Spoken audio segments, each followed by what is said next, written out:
First time in my life I've ever been stigmatized. HIV edition. Cool. Hi.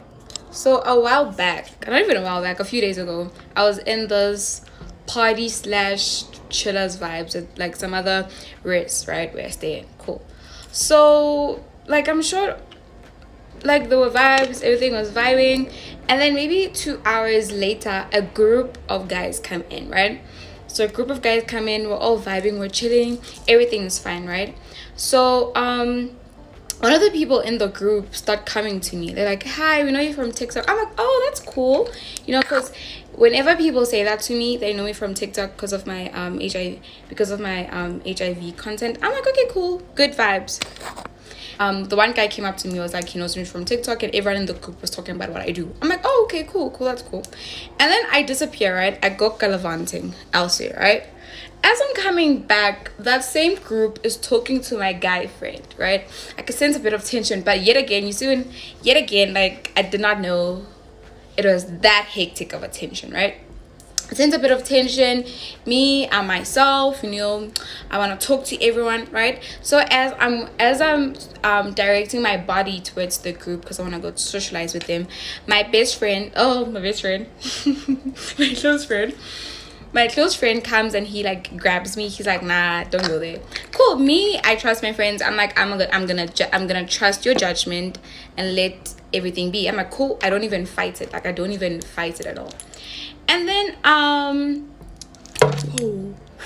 and then the party carries on, with one of the guys in the group, someone else, right? I'm talking to them, right? I'm not like, I'm just socializing.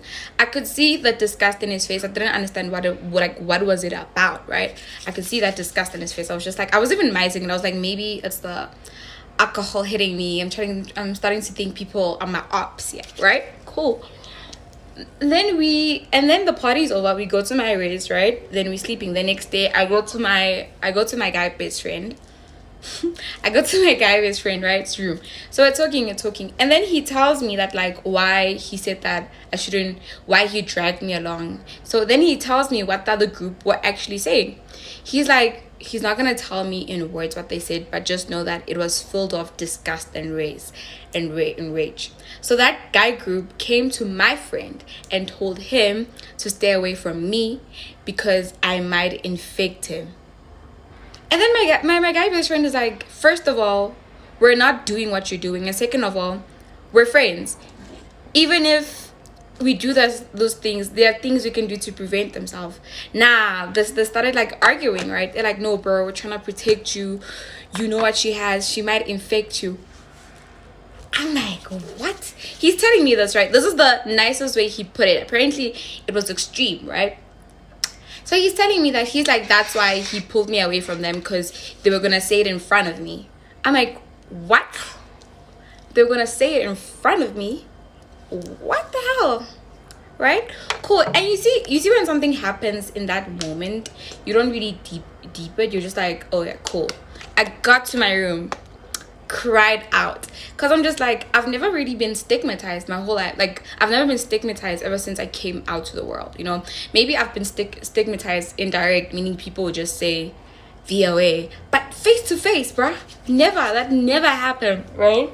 So I think from this experience, I'm taking the fact that this is bound to happen. And I might have been a tad dramatic in my crying face where I was like, I'm gonna create TikTok. What? I think my page is really about showing the rawness of everything. With the rawness comes the bad, and the bad in the situation was me actually being stigmatized. I know the sunscreen is like purple, and there's like better sunscreens, but no, this is affordable, and the purple goes away. So stick with me.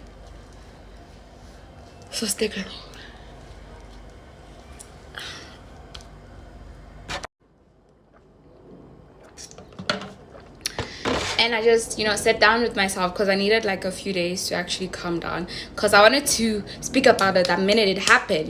That would just, because in that minute I was angry, right? So what I took from the situation is that there's a lot of people in my situation who's HIV positive who get stigmatized like this. It can be from someone you were romantically involved with, who knew your status, who was aware of your status, and then when everything, like when you guys break up, now he's here talking mad BS about you. By the way, that has happened, but that's a story time for another time. But in that situation, I really felt stigmatized because I felt like, as out as I am, as out and proud as I am, I felt as if they took my story, my coming out story, my whole born with HIV story, and educating people about it. They turned it into a whole do not go near her, she will infect you type of situation. Because that was the vibe they turned it to into that party. And I'm just like genuinely, I had good intentions for these people, and there's no shade on them, you know. We live in a world where there's always going to be people who has their opinions about this. I'm just saying my story and how I felt about this. And I know some of you are going to be like, nah, da, da, da, da, da, da. But I'm just saying, it's still wrong. You cannot put someone in a corner over something they cannot control. It's not like I will wake up tomorrow and not be HIV positive. I might wake up tomorrow and be undetectable, but HIV positive might have it for life. So yeah.